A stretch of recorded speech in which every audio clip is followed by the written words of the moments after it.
আসসালামু আলাইকুম সবাইকে। লাইফ অ্যাবাউট খাদিজাতে আপনাদের স্বাগতম। আজকে ছিল 16ই ডিসেম্বর। প্রতিদিনের মতো আজকেও জানালা দিয়ে বাহিরে পরিবেশ দেখার সময় নজর পড়লো বা দূরে দুটি ছাদে রং বেরঙের কাগজ দিয়ে পতাকা দিয়ে ছাদ সাজানো। তখন মনে পড়লো ঠিক ছোটবেলার কথা, যখন আমরা সারা রাত জেগে ছাদ সাজাতাম, বড়দের থেকে টাকা তুলতাম, রং বেরঙের কাগজ পতাকা কিনতাম, আর সব ছোট বাচ্চারা মিলে ছাদে চলে যেতাম সাজানোর জন্য। তারপর সকালে ঘুম থেকে উঠে ছাদে গিয়ে দেখতাম কার ছাদ সব থেকে বেশি সুন্দর করে সাজানো আছে। কতই না সুন্দর শৈশব ছিল আমাদের। এখন ভাবতেও অবাক লাগে যে এখনকার বাচ্চাদের মধ্যে সেই সব শৈশবের আনন্দ, উত্তেজনা, অনুভূতি কিছুই নেই। এখন শুধু তাদের মোবাইল, ইলেকট্রনিক ডিভাইস, পিসি, ল্যাপটপ এগুলোতেই দিন চলে যায়। তারা এখন 16ই ডিসেম্বর সম্পর্কে জানে, কিন্তু 16ই ডিসেম্বরের সেই আনন্দ, অনুভূতি, সেই সব রাত জেগে ছাদ সাজানো এগুলো তারা জানে না। তো যাই হোক, এগুলো স্মৃতিচারণ করতে করতে আমার আজকের দিনটাও শুরু হয়ে গেল।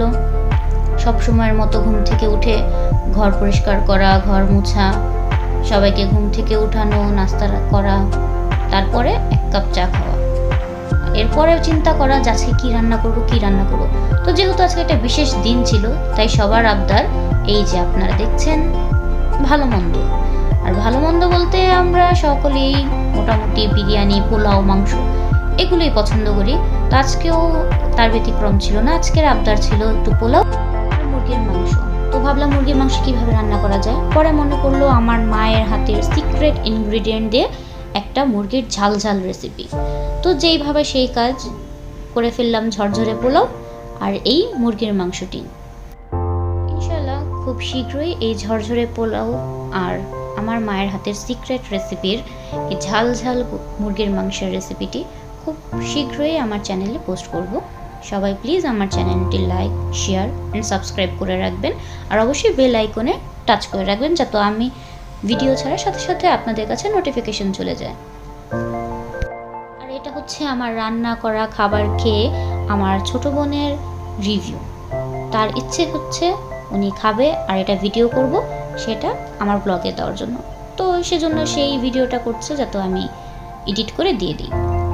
তারপর আমার ছোট বোনের মাথায় আসলো সে টেইলারিং শিখবে বলতে সে ট্রাই করবে, যদিও সে কখনো টেইলারিংয়ের টিও পারে না। তো আমার মায়ের অ্যারাবিক একটা নাইটি ছিল, আমার মা যেহেতু বাইরে থাকে সেখান থেকে এনেছে। ওই নাইটিকেই তার সাইজ মতো করে কেটে তারপর সেলাই করবে।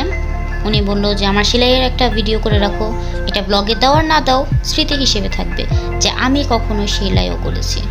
কারণ এই আগেই বলেছি সে সেলাই বা টেইলারিংয়ের টিও জানে না। তো এই যে আউটলুক। আমার ভিডিও কেমন লেগেছে জানাবেন।